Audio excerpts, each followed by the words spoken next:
Welcome to episode 2 of Lemons and Curls. Today we will be recommending a book/movie combo we love, exploring how to see the little sparks of opportunities all around us, and discussing a truly unique creation only beheld on our planet Earth.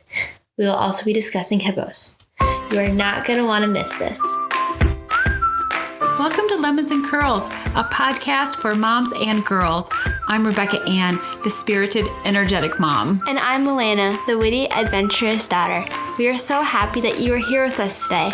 Listen together with your mom or daughter while we laugh together, encourage each other, and get real about the challenges we face while trying to navigate this wacky world. Our hope is that we can not only bring a smile to your face, but that you will leave encouraged and energized.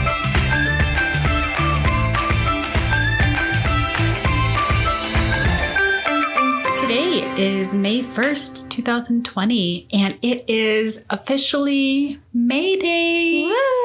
Yeah. So did you know anything about May Day? Besides the fact it is really not when, the airplanes, are in trouble and they say May Day, May Day. This is not from May 1st. Did you know that? No, I don't even know what May Day is besides you give people presents. I got chocolate pudding once. That was good. Yeah, we used to have a friend that used to bring us baskets, and I'd never really heard of May Day until she started bringing us baskets. So it used to be festivities and this huge deal as far as welcoming the change of the seasons. That sounds fun. Yeah, but in the U.S. that really never took off. So we should do that again.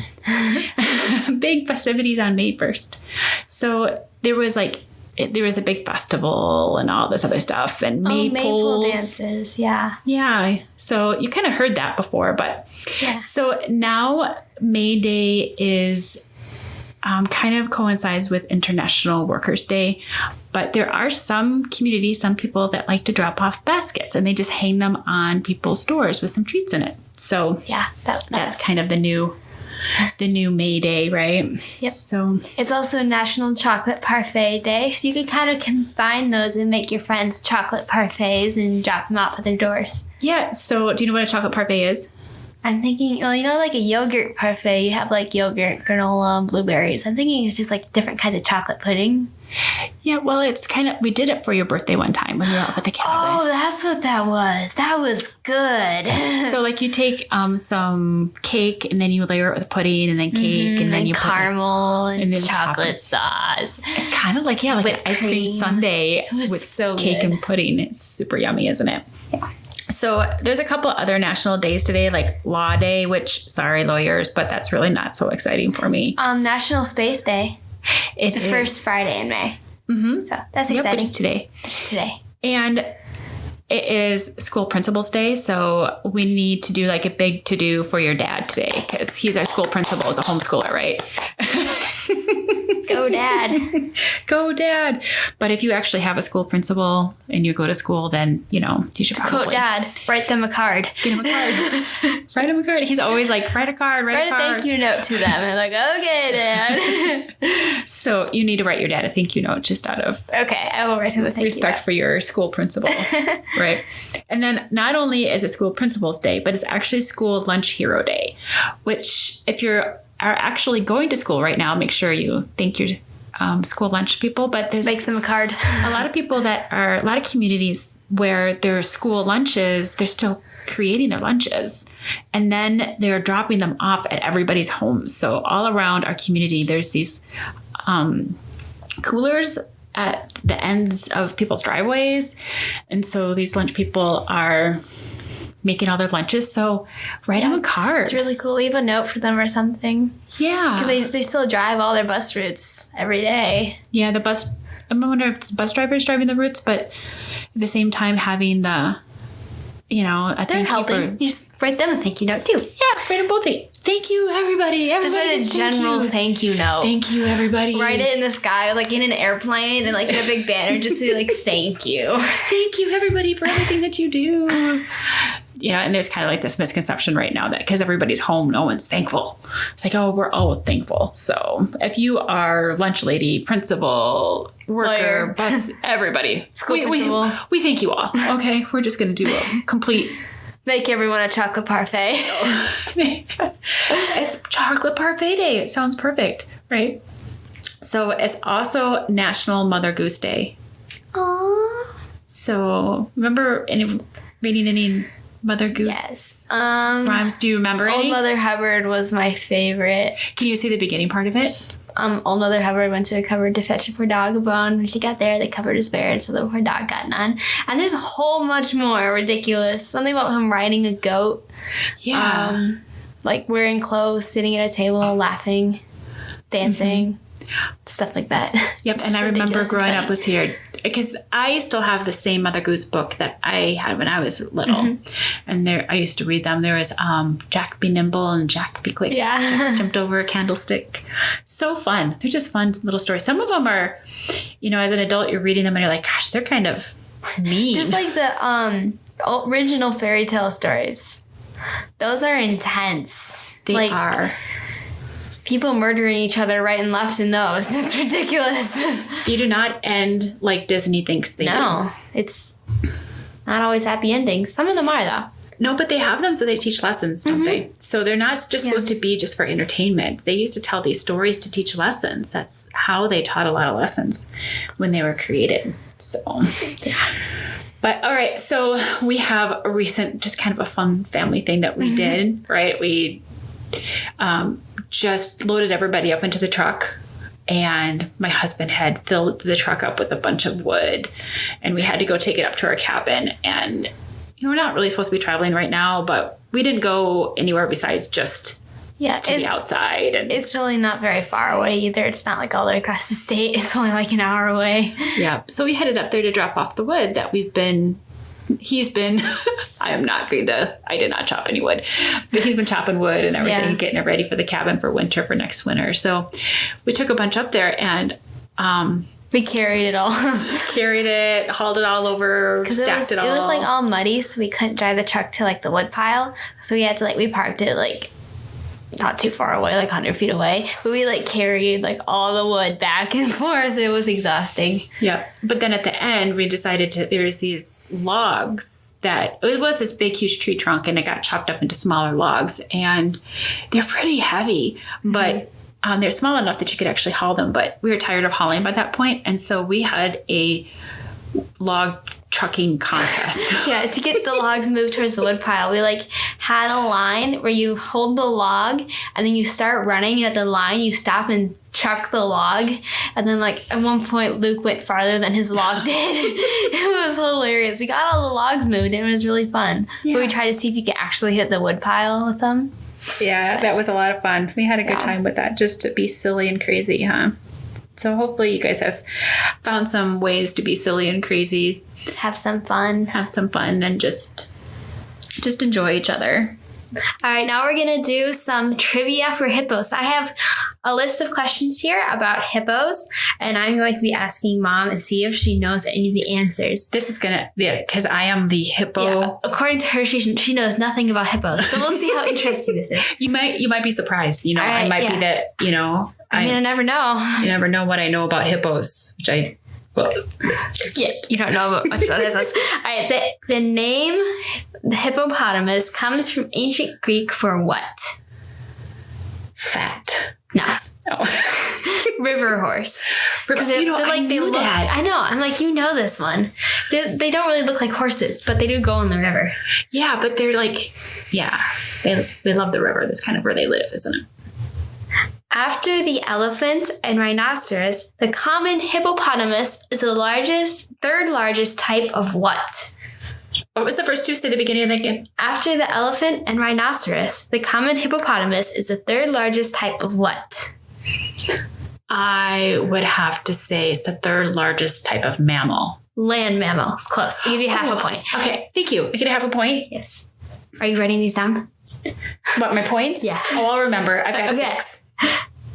What? Oh, I don't have 6 points? No, I got a half a point. I should get a full point for that. What does the average adult male hippo weigh? Average adult male hippo. I would have to say 800 pounds. 3,300. Holy cow! All right, then here's what... You're kidding me. What does the average adult female hippo weigh? 3,000. It's So the males are 3,300. Males or females 9,900. So they're 3 times heavier. What? There's no way that a female hippo weighs that much. Are you reading that right? I'm reading that right. Oh my gosh. How fast can a hippo run? Well, they weigh like thousands of pounds, so you wouldn't think that they would be able to run that fast. Okay, so is it in miles per hour? Yes. Okay. I would have to say 10 miles an hour. 19 over short distances. Okay. Which is pretty fast. That's really fast. Yeah. Can you bike 19 miles an hour? Mm-hmm. Okay, so that's a pretty good clip on a bike, right? Oh, yeah. It's not like as fast as you can go, but no. So that's pretty fast. Oh my gosh. They're huge. Okay. Yeah. Let's see. During the day, they remain cool by doing what? Swimming. Yes, staying in the water or mud. Got another point. That's 1.5 points. Just that you know. Okay. Where are hippos where are hippos? That question is phrased wrong. It says, where are hippos are not territorial? Guessing one of those R's are not supposed to be there. So where are hippos not territorial? They are not territorial on land. Yes. I got another point. Yay. Because they're like really mean. I've heard that like hippos are one of the most dangerous animals. Yeah, they're ranked dangerous in animals in Africa. All right, last question. What is the typical lifespan of a hippo?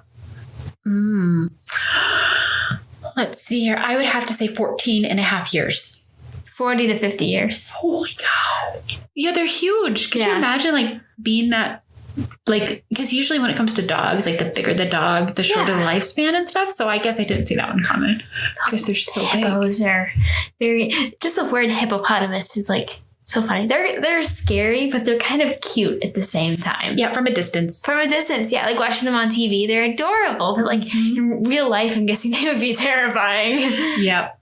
Yeah, it would you and I have been to Liberia, Africa, and they're one of their like animals that they love out there is the pygmy hippo. We never actually saw any though. No, I don't think they have any because of the civil war that they had. I don't think that they have any just natural anymore, but those are like the smaller hippos. We really wanted to see one, didn't we? Those are like the little hippos. Like yep. Small hippos. He's so cute. They had like carvings. I got a couple of wood carvings. I did. I got a wood carving of a pygmy hippo. Pygmy hippo. Yep. Super cute. Yeah, it would have been nice to see them.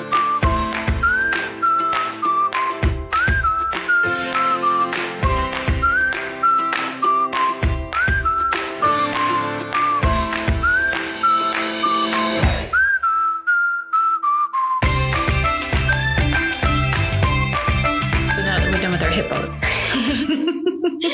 Let's just, so we love to read, don't we? Yes. Love books. Love books. And there's a lot of new, really great books out there. But we thought it would be fun to kind of rediscover and encourage mothers and daughters to rediscover some classics too. So sometimes they're harder to read, but they're really good and really cool books too. Right. One that you had to read for your school that you really didn't know that was going to be so great was To Kill a Mockingbird. Yes, that one was awesome. And I know that there's a lot of girls out there and moms that maybe had to read it for school and just, maybe not their favorite, but as a mom, so when growing up, I had to read it for school and I didn't like it. But then when I got older, I read it again thinking, I'm going to have you read it for school. I should probably brush up on it. And it was really great. Sometimes if you read something for school, you're just focusing on hitting a certain page number. You're not actually reading the story. But if you're reading it just for fun, you're reading the story and you're like actually paying attention to the story. So sometimes it's cooler to read it as a story. Yeah. So it became a story to me when I reread it recently. So then when you read it and we had discussions about it, it was just a really great combination for the two of us to have that. So we wanted to just kind of discuss To Kill a Mockingbird a little bit. And then also we read the book and then I pulled out the movie from Amazon and it's old black and white movie. It was super cool. It was such a good movie. So different from movies made today. Mm-hmm.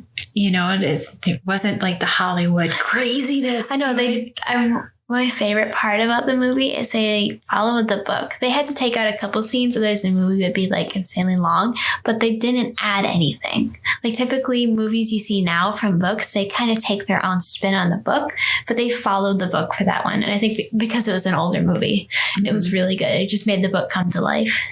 Yeah. So some of our favorite parts about the book, like To Kill a Mockingbird, is a strange title, isn't it? There's no actually like mockingbirds in the book. Which is kind of funny because now there's like a whole set of books and movies that kind of use the idea of a mockingjay and mockingbird and everything, right? So this is not like that at all. No. So, it's when you start discussing it and understanding like what the mockingbird is in the book. What did we discover its symbolism is? The mockingbird is symbolizing innocence. Right. Like, to kill a mockingbird is to kill innocence. Right. So there's different types of innocence in the book. Yep. And we're not going to give away the book because there might be some people in there that haven't actually read it. Yeah. So, but there's different kinds of innocence. Some innocence is lost throughout the story and some isn't. Some innocence is maintained. Yeah. So it's really good. Yep. And the book was written in 1960 by the author Harper Lee.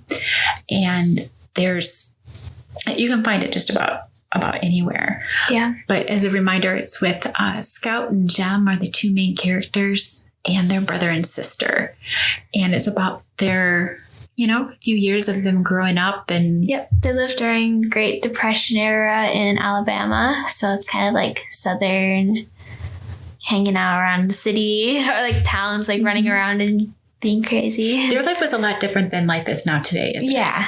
So there's a lot of similarities and things to definitely glean from it, but there's also just a fascination with how kids grew up in those days. Yeah, it's a lot different.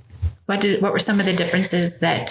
Well, the town was a lot smaller, so everyone knew everybody, and everyone like lived close together, and they just kind of like hung out outside, and like went to people's houses and kind of didn't keep like their doors locked or anything. Mm-hmm. They kind of knew everything about everyone else's lives rather than just keeping to themselves. And the kids had a little bit more free range, didn't they? Yeah.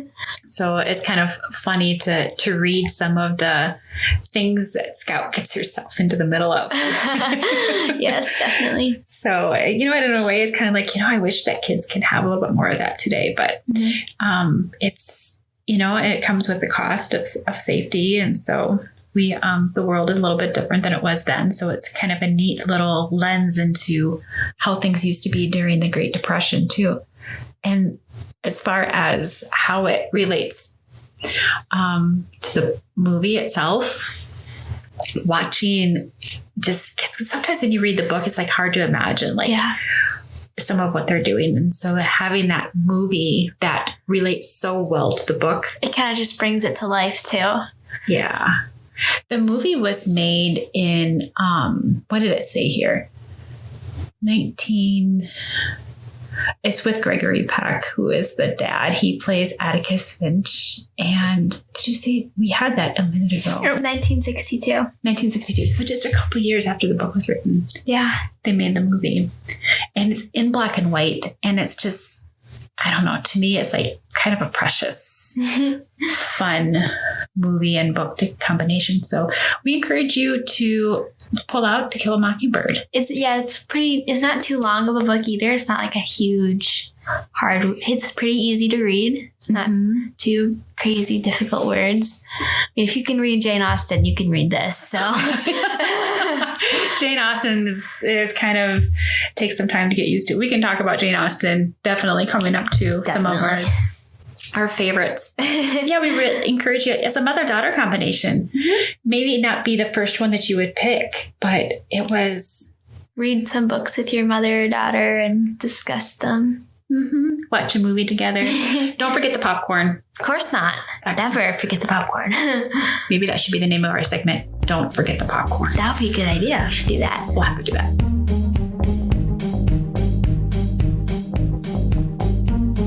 Thank you for listening to Lemons and Curls. We release podcasts every other week. Help us keep these podcasts ad-free by heading over to patreon.com/lemonsandcurls today and become a supporter. With your support, we can continue creating a podcast you love without interruption. Also, when you become a patron today, you'll get exclusive content and deals. You're not going to want to miss it.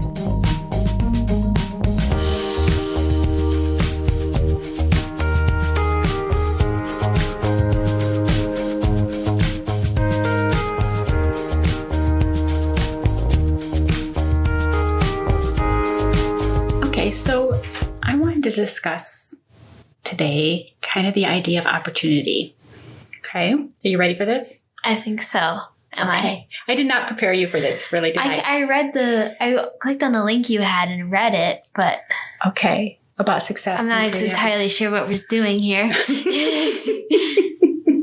So sometimes I just kind of like spring things on you, just because I want the discussion to be... Sometimes. Really good. Well, you're figuring out my secret. Sit over here and drink my tea. Yeah, in your beautiful little cup. Mm-hmm. I think I need some tea. Okay, I recorded a story I want you to listen to. A story? Uh-huh. It's short. Are you ready? I'm ready. Okay. Let me tell you a story about a young girl who learned that opportunities flutter away.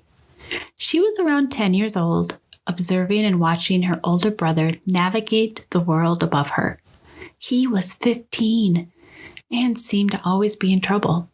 Stealing, lying, and manipulating were his norm, yet this young girl worshipped her older brother. He cared for his little sister, but was too wrapped up in his own world to understand the depth of the young eyes watching. Somehow, through the grace of God, the young observer wasn't watching how to do things from her brother. She was observing the intricate world of cause and effect that surrounded her sibling. As she grew, her brother went off to college and she forgot the lessons.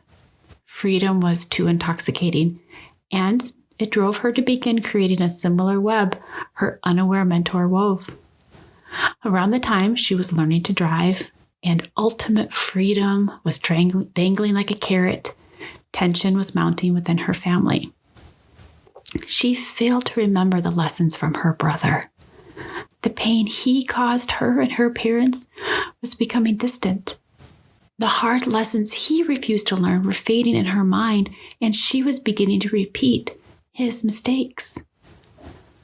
So one day, as her left arm was absorbing the warm spring sunshine and the breeze from the car window blew through her hair, she heard the voice of God. She was being given a gift. The gift of remembering the effect of the lost opportunities. They began to replay in her mind, and it chilled her to the bone. She was given the gift to learn from someone else's mistakes and how time is marked in opportunity. She was shown hints of her fulfilling future flutter away with each bad decision she was making. Now, as a new Christian, she realized that each one was a gift, little or big, and she could reach out and take them, or stubbornly stand her ground against them. But that day, the bright sunshine, on the day she got her driver's license, she made a decision. She decided she was going to live the life God had created for her, and it was her, only her, that could choose to take the sparks of opportunities and grow them into a flame. Today, I look back as a wife and mother, how my choice to see opportunities from that day forward has shaped me. From the day that I got my driver's license, I began to look at things differently and decided that I needed to trust in God's provision. From that day on, I chose to grab a hold of every opportunity I could and began to fan them into flames. Over the years, I watched His blessings grow because I made the decision to trust that God saw a future for me that I couldn't see. So what does opportunity mean to you? Just like the word opportunity, or like opportunities in general? Just like opportunities in general. Does it Have you thought about much about them? I say they're kind of like a good thing. Like you get to do something that you necessarily would not have been able to do before. Like I have the opportunity to go here or do this, and it's exciting, something new. Mm-hmm. Something, so you can kind of see it on like a big scale, right? Mm-hmm. Like big opportunities. Yeah. So there's some opportunities that you have in some of the organizations that you're a part of, like Civil Air Patrol and with learning to fly or going to some camps or whatever. Yeah. So those are big opportunities, right? Or going to, learning like a big skill or something. Those are opportunities. So as far as small opportunities, have you ever sat back and thought about every choice and everything is an opportunity. It is. Like I wake up, I have the opportunity to eat breakfast and make coffee. Like it's crazy. Yeah, they can be small. I have an opportunity to have a bunny. He's a very cute bunny, by the way, and very fluffy, and he likes snuggles, and he's adorable. He's a bunny. So everything is an opportunity. If you look at it, it can be a little overwhelming, but if you look at the things that surround you, the gifts that God has already given you. I have the opportunity to live in Minnesota and have Caribou coffee because that's like the best coffee shop. You also have an opportunity to create kind of and like in the story talked about like fan the good flames, right? Mm-hmm. To take these opportunities that people are watching fly by. And that's one thing that really started to stick with me after I started making this realization and about what opportunities are. I started watching the people around me, especially my high school friends, sometimes my relatives or whomever, even my brother. They were giving these opportunities and they didn't take them. Mm-hmm. And some of them were like huge, awesome opportunities and they didn't see it. And then I had this realization of what these opportunities were. And I'd get frustrated with them. I really would. I would get so mad and have these discussions with my mom. And like, they have these great opportunities to do all this awesome stuff and they're not taking it. And so it really started to... You have to have that mindset though. If you're not looking for opportunities and one comes, you're not going to see it. Right. So if you're looking for them and they come, you'll be like, oh, there's one. Oh, there's one. Otherwise, you'd be like, hey, let's do this. And then it's just off in the distance. You're not paying any attention to it. There really is a mindset when it comes to opportunities, isn't there? Yes. So there is an article that I found on success.com. It's the 4 truths of creating your own opportunities. And I thought we would go through that and just kind of talk about the different aspects of really grabbing a hold of opportunities and what they are and aren't. Okay. So the first one is to take action. So what do you think that means? So when you see an opportunity, you jump on it? Yeah. The opportunities require action. Yeah. There's no way that you can take advantage of any opportunity with just kind of sitting there. So a lot of people that don't take advantage of opportunities are kind of more stationary, right? And so to really enjoy those opportunities, you have to be active. Yeah, you have to do stuff. To see the opportunity and be like, I want to do that. Just like take it.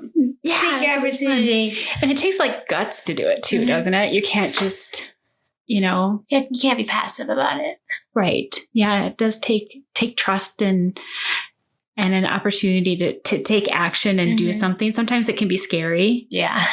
Like what opportunities have you taken that were scary, but you're so excited that you did it? Some of the camps I went to, a couple of them were all the way down in Texas, and I had to fly down all by myself. So that was kind of scary, but it was really fun. I'm really glad I did that.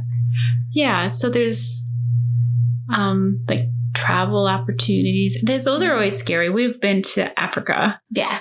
And that was exciting and fun, but there's also like a scariness to it. Scary. So there's always like a fear that takes it, but you have to take the action and do it. You can't let fear stop you. So So that was number 1 on the 4 truths. The second one is to build the right philosophy.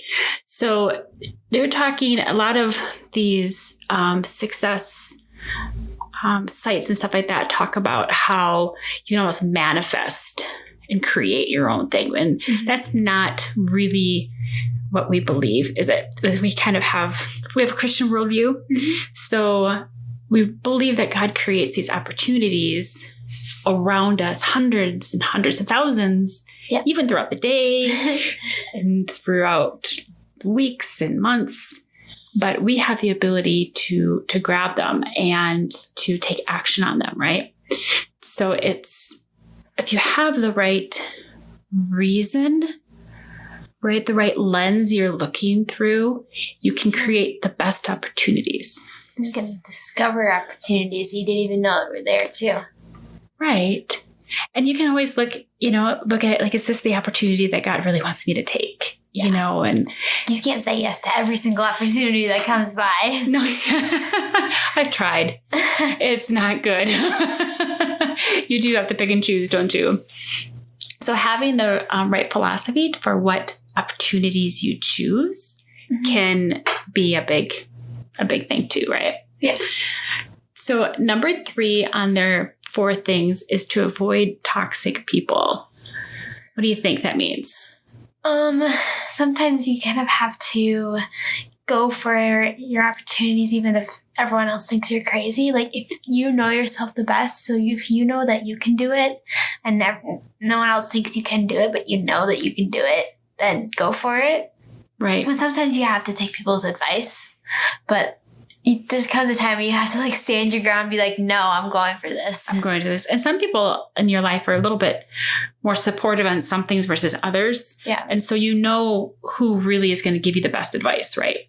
So you really need to make sure that you're surrounding yourself with those people that... Yeah, they're giving you advice for your sake, not just for their own too. Yeah, that's true. It's a really good point. Making sure that they're not just looking out for themselves, right? And then the last one is to find flow instead of building muscle. And I thought this was really interesting. Yeah. Because there's a flow to an opportunity that's really something that you're supposed to be doing, right? So there's there's an excitement. It's coming together. There might be hiccups and some hard rows into it, but you just kind of feel that flow, that energy. Yeah. But sometimes you need to, it's not meant to be. Sometimes you just have to do less of it too. Excuse me. Because if you're working all the time and you don't get to spend time with your family, you still want to work, but just work less too. If you need to spend time with your family, because you're missing opportunities. Yep. There too. The flow of one opportunity might actually stifle the flow of a different one, right? So there's a balance that has to happen. So and I've tried so many different ones at different times, and sometimes there's seasons for them or whatever, but there's always the positive side of an opportunity. When you look at it and you start thinking about it, it kind of makes you excited. Yeah. And kind of gives you different opportunities. Like, what opportunities can you see now that maybe you didn't see before we discussed it? I'm not sure. Maybe opportunities around the house, or... Yeah, there's probably other stuff I could have been doing. An opportunity to be nice to your brother. There's always opportunities to take advantage of and stuff, aren't there? They can be large and they can be small, but it's kind of an exciting thing to think about when you start thinking about how they can shape everything around you.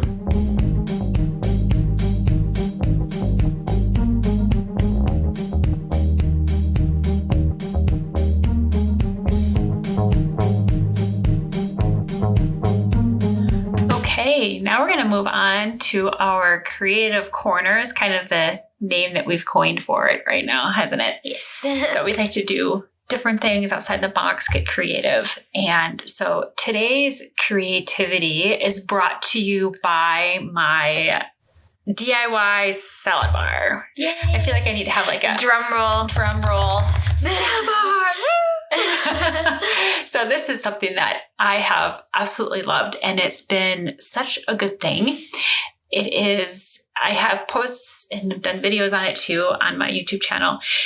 What we do is we take a whole crisper drawer out of the refrigerator, and I put like little jars, like what did I? Canning jars? Yeah, like jars. the pint-sized ones. Yeah. Or some little Tupperware containers and stuff. And I cut up all of the vegetables that we want for salads and place them inside the crisper drawer. So they're all ready to go. And then we have like bacon and feta cheese or blue cheese in there too. And we'll have our favorite toppings for our salads. And then in one corner, I'll put the lettuce. And then I will take damp washcloths and just lay them over the open jars so that we're not constantly putting on and taking off lids, because that just becomes a pain. Yeah. And so before we put it away, we just put the couple damp washcloths over top all of the open jars and then slide it back in the refrigerator. And when it's time for dinner, I just pull out the whole crisper drawer, don't I? Yeah. Set it on the counter. Salad, instant. Boom. It works out so well. So it's a lot. It saves a lot of time. Yeah. And it's a great thing to have at the house. So yep. All right, so I came up with some questions I'm going to ask you about your salad bar to get a little bit more in-depth about this. Okay. This is serious business now. All right. You need to. Yeah, I have a list of questions. All right, boy. so what is a salad bar? A salad bar is, it doesn't have to be bar. Like, I don't know why they call it a salad bar. Mine's more of a salad box, but it's called a salad bar. All right. Yeah. How does a salad bar make my life easier? Because you eat vegetables. Moms love it when their kids eat vegetables. You don't have to cut up as much. You don't have to cut up as much vegetables. And they're all ready, right? You just have to grab your plate and put everything on and sit down. Works well. How do I make a salad bar? You come home from the grocery store and you wash your vegetables really quick and you tell your kids, hey, help me cut these up. And you start handing them out and everybody cuts up something different and you put them in jars and then put them in the drawer. Whoa. What are the best ingredients in a salad bar? Oh, what are my favorites? My favorites are mushrooms, but nobody else in my family likes mushrooms. So I get them all to myself. Yes, you do. I like frozen peas. Yeah. I'll take frozen peas and put them in a jar, and those are yummy. I like hard-boiled eggs, green peppers, onions. Colorful peppers. So the onions, though, I do put lids on the jars of onions. Otherwise, everything in there smells like onions. Right. You can put anything in a salad bar. Be creative. Your favorite stuff. All right. What ingredients should you not put in a salad bar? Things that don't go on salad. What doesn't go on salad? Let's see here. You can Silence. Crickets chirping. Crickets chirping. You can put almost anything on a salad, can't you? Bread. Yeah, don't put bread on a salad. Croutons, though, go on a salad. Technically put bread on salad. Let's see. You can put deli chicken on. Oh, what do you not put on salad? Cranberries you can put on salad. I know. Nuts you put on salad. I'm thinking really hard here. Noodles? Yeah. You can make a noodle salad. You can. Pretty much about everything. This is some struggling here. All right. We're going to have to think in this one. Here, so you can get really I'm going to think on this one as you ask me the other questions. Why is a salad bar essential for human survival? Because it makes a happy mom. Happy mom. Because mom doesn't have to stress about another item for dinner. It's like instant. Like, oh my gosh, what's for dinner? And sometimes literally I throw chicken in the oven and then I get distracted. And then the only thing we have for dinner is chicken. So it saves everybody's lives because mom all it has to do is just pull out the drawer and set it on the counter. Right. And then you've got instant dinner. So what would happen if humans stopped eating salad? It would be sad. Everybody would be sad. Everyone would get scurvy. What would happen? Scurvy's not good. What would happen if humans stopped eating vegetables in general? Yeah, scurvy. Scurvy. Yeah. I've heard that's pretty nasty. Yeah. They have people that live way up north in Alaska and things like that. They do tend to get scurvy because they don't get the fresh vegetables. Because if I were living in Alaska, I'd have a greenhouse. Yeah. Do you think it would actually grow something in the middle of winter? Well, not in winter, in the summer. Because I know it's pretty far north, but they do have summers in there. That was... Your phone is beeping. My phone is beeping. That's not your phone, listeners. That was mine. I should probably silence that. Do people on the space station can you make a salad bar if you live on the space station? I don't know. We should ask them. Should we send that question to the people at the space station? Yes, let's ask NASA. How do they eat salad at the space station? Can they have a salad bar? Do people on the space station even eat salad? Yeah, I wonder. Because, well, they'd have to have everything dehydrated and stuff like that. Do people Can you dehydrate lettuce? That would be weird. All right, next question. Yes. Do people living on the space station even eat in general? Yes, they do. I've had astronaut ice cream before. It is not good. You don't think so? No. I think it's good. I didn't like it. It like has a funny texture to it, but it tastes just like ice cream. I didn't like the texture. Oh, I liked it. If you went to the moon, could you bring your salad bar with you? I think I could. I'd have to fight for the salad bar. NASA would clear that? NASA. I want that salad bar. What are some essential ingredients if you were to bring your salad bar to the moon? Cranberries, because they would travel well, right? Like dried cranberries. Like you can have like... I love how you brain automatically goes cranberries. I love craisins. It'd be hard to bring lettuce. You'd have to bring like a sturdy, like kale. Kale. Kale. Well, if you have cranberries, you have to have like walnuts. Yeah. And then like a strawberry vinaigrette dressing. Making everybody hungry. Can you put cabbage in your salad bar? You know what? Yes, you definitely can. Especially if it's a red cabbage because it's pretty. Or if you're making like coleslaw. Can you put cabbage in your salad bar if you're going to the moon? Yes, because cabbage also lasts as long as kale does, or even longer. Mm-hmm. It lasts forever. Do people who are going to the moon even eat salad? If they're going to the moon versus going to the space station, I think they should. Okay. But if they're not, we need to like let them know that salad is a requirement. They need to make their own salad bar. Mm-hmm. Do people on the moon eat salad? Didn't we just ask this question? No, going to the moon, do they eat salad? If they're on the moon, do they eat salad? Do you think Martians eat salad? Ooh, that's a good question. Because those would be the people on the moon, right? Those would be people on Mars. Martians. Mars. Darn it.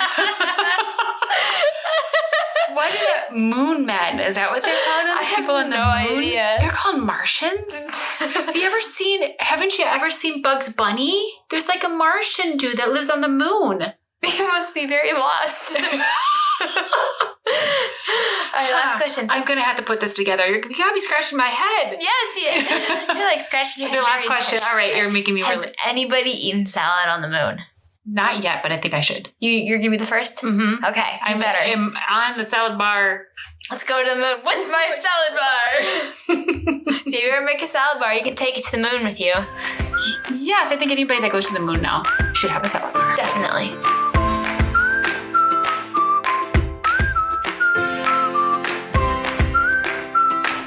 For joining us today. We release podcasts every other week. Become a patron at patreon.com/lemonsandcurls to get exclusive content. Become a patron today and help us keep our podcasts ad-free. You can find a link in the podcast description.